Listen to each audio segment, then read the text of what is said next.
Sometimes, mysteries don't begin with a scream. They don't start in chaos or crime scenes filled with blood. Sometimes, the most heartbreaking stories begin in silence. A quiet street, a normal day, a girl walking out of her house and never coming back. This is a kind of story that doesn't shout, it whispers. But the whisper never goes away. It stays in the air, year after year, like an unanswered question. The year was 1959. The place was West Ham, East London. It was winter, and the streets were cold and gray. People were preparing for the new year. Shops were closing early, and families were getting ready to celebrate New Year's Eve. In a small house on a quiet road lived the Flanagan family. They were an ordinary working-class family with their own hopes, dreams, and daily struggles. Among them was 16-year-old Mary Flanagan, the youngest daughter. Mary wasn't famous. She didn't have a dramatic life. She was just a regular teenager. She had friends. She had a job at the Tate and Lyle Sugar Factory. She liked going out, smiling, talking with her sisters. Her family loved her. There was nothing strange about her life. Nothing that would make you think something terrible was coming. That morning, December 31st, 1959, Mary woke up like usual. It was the last day of the year. She dressed in her work clothes, a scarf around her head, her coat on. She said goodbye to her family, walked out the door, and headed toward the bus stop. She was supposed to be going to work, just like every other day. But Mary never arrived at the factory, and from that moment on, she was never seen again. At first, no one panicked. It was New Year's Eve. Maybe she had gone to visit friends or decided to stay out a bit longer. Maybe she had made a last-minute plan. But when Mary didn't return that night, her family began to worry. She wasn't the kind of girl to just disappear. She always told someone where she was going. She didn't keep secrets. The hours passed, then a full day, then two, and still no sign of her. The fear inside the Flanagan home began to grow. Something was wrong, deeply wrong. Mary's parents, siblings, and friends all began searching. They asked neighbors. They called hospitals. They visited her workplace. They checked the local police. But there was nothing. It was as if Mary had just vanished into thin air. No witnesses. No phone calls. No goodbye note. No suitcase. Not even a single clue left behind. Soon, the police were involved. Posters were printed with her photo. Her face appeared in local newspapers. People around East London were told to look out for her. But days turned into weeks. Weeks into months. And still, there was no trace of Mary. Nothing. Her family didn't stop. Her sister, Brenda, especially, couldn't let it go. She kept hoping, kept searching, kept asking. She believed, somehow, that her sister was still out there, somewhere, maybe alive, maybe being kept, maybe lost, but never truly gone. Because how could someone just disappear like that? But the years didn't wait. Life moved on for everyone else. The posters came down. The newspapers stopped writing. People forgot. The police case got colder and colder. And yet, for Mary's family, time stood still. Every birthday passed like a wound. Every holiday felt incomplete. There was always an empty chair, an unanswered question in the room. And slowly, the story of Mary Flanagan became more than just a missing persons case. It became something deeper, a reminder of how fragile life is, of how someone so loved, so close, can disappear a moment, without warning, without explanation. Mary's disappearance is not just a story of one girl. It's the story of what happens to those who are left behind. Her mother would sit by the window, waiting. Her father would check every new piece of news, hoping for a sign. Her sisters would imagine a knock at the door, a familiar face walking in. But that knock never came. And all they had were memories, fading photographs, and questions that had no answers. Even now, more than 60 years later, Mary Flanagan case remains open. It is officially the oldest unsolved missing persons case on the records of London's Metropolitan Police. Think about that. All those decades, all the changes in the world, all the people who came and went, and still, one name remains on the list. One question still hangs in the air. What happened to Mary Flanagan? Was it a planned disappearance? Did someone take her? Did she choose to leave, or was she forced? Was there a secret no one knew about? A person no one suspected? Or was it simply one of those moments where fate takes a cruel turn and the truth gets buried forever? No one knows for sure. But one thing is clear. Mary didn't just vanish from the streets of East London. She vanished from time, from history, and the silence that followed her disappearance has never truly been broken. This is not a case filled with dramatic twists. It's not full of clues and suspects. It's not the kind of mystery that ends with a final answer. This is the kind that lingers, the kind that whispers, the kind that keeps families up at night, staring at the ceiling, wondering where their loved one went. Mary Flanagan was 16 years old. She was a sister, a daughter, a friend. She had her whole life ahead of her. And then, in the blink of an eye, she was gone. And so we ask, once again, what really happened on that winter morning in 1959? Where did Mary go? And why has no one seen her since? As we go deeper into the story, we'll explore the theories, the clues, the rumors, and the dead ends. We'll try to piece together a puzzle that has confused detectives, reporters, and her family for decades. But before we do, take a moment. Imagine someone you love, your sister, your friend, walking out the door one morning and never coming back. Imagine not knowing if they were alive or dead. Imagine waiting for answers for 60 years. That's what this story is about. The disappearance of Mary Flanagan is more than a mystery. It's a wound that never healed. And it all began so quietly, on a cold, ordinary morning at the end of a forgotten year. For the Flanagan family, the first few days after Mary vanished felt like a strange nightmare they couldn't wake up from. Her mother, Margaret, kept glancing at the front door every few minutes, hoping that Mary would just walk in and say she'd been away somewhere, that she was sorry, that it was all a misunderstanding. Her father, also named Patrick, barely spoke. He simply sat in the living room staring at the clock on the wall. Time was passing, but their daughter was missing and no one seemed to know why.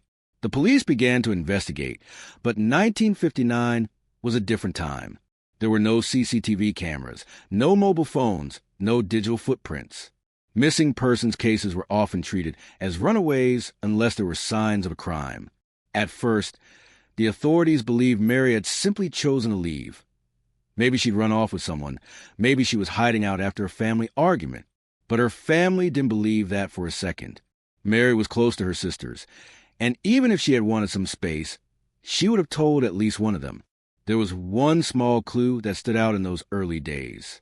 Some friends and classmates told police that Mary had been seen with an older man in the weeks before she disappeared.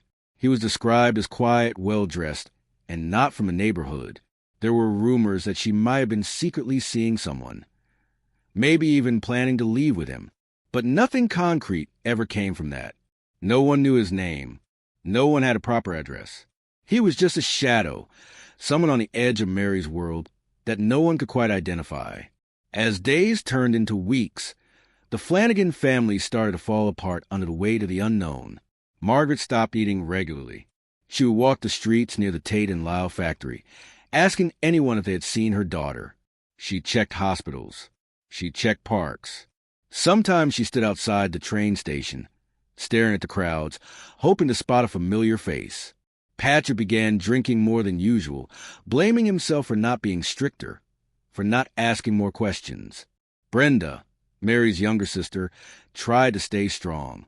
But even she started having dreams where Mary was calling her from far away, asking for help. The police did what they could. They spoke to Mary's coworkers at the factory. No one had seen her that day. They checked nearby hostels, train stations, even ports, thinking maybe she'd boarded a ship to Ireland or somewhere far. But there was no trace, no tickets, no sightings. It was like Mary had vanished into thin air. Some neighbors whispered that maybe Mary had gotten pregnant and run away to avoid shame. Others said she might have been taken. There were even rumors of girls being lured into dangerous situations by men pretending to offer them jobs or love. But again, all of these were just whispers. No facts, no proof. And the more time passed, the colder the case became. What hurt the most was not knowing. If Mary had died, the family could mourn her. If she had run away, they could try to forgive or understand. But to not know anything at all, that was torture. Every phone call, every knock at the door brought a new wave of hope and fear. Maybe it was her. Maybe it was the police with news. But it never was. Brenda, though younger, remembered everything. She kept photos of Mary in her diary. Every year on Mary's birthday, she lit a candle in her room. As she grew older, she made it her mission to keep the search alive. Even when others gave up, Brenda didn't. She contacted journalists, cold case units, and even tried writing to psychics. She knew it sounded desperate. But when your sister disappears and everyone else moves on, you'll try anything to get her back. The years passed. The 1960s came and went. The neighborhood began to change. Families moved. Shops closed. But the Flanagans stayed. They couldn't leave the place where they last saw their daughter. Margaret aged quickly. Her eyes always had a faraway look. Patrick died in the early 1970s, never knowing what happened to his little girl. He took that sorrow with him to the grave. By the 1980s, the case was almost forgotten by the public. New missing persons took the headlines. But for Brenda, it was still fresh. She began pushing the police to reopen the investigation. And slowly they began to listen. New detectives looked at the file. They agreed that something wasn't right. Mary didn't fit the profile of a runaway. She had plans. She had friends. She had dreams. And yet she was gone. In the early 2000s, the case was officially reopened as a cold case. Advances in technology meant that old files could be digitized. Witness statements could be re-examined. Photos could be enhanced. And DNA testing, something that didn't exist in 1959, could now offer new hope. The police released age-progressed images of what Mary might look like if she was still alive. They asked the public for information, even decades later. And suddenly, people began to talk again. Some people remembered seeing a girl who looked like Mary in another part of London in the early 1960s. Others claimed she might have gone abroad, maybe to the United States or Ireland.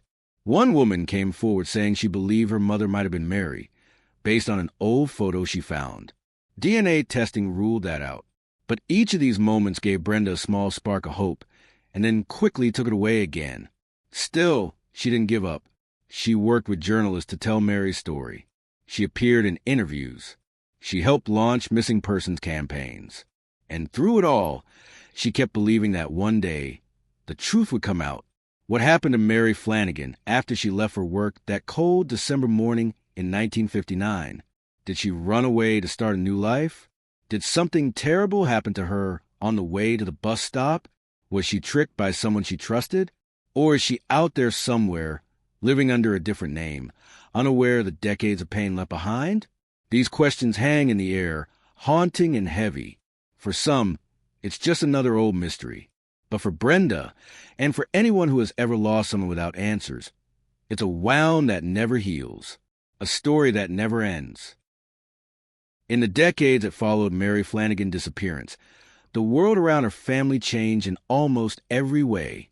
New technology, changing neighborhoods, growing cities, life moved forward. But inside the Flanagan home, time stood still.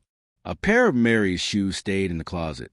A few letters she once wrote to friends were carefully tucked inside a drawer. Her photograph, the one where she's smiling in her school uniform, never left the living room wall.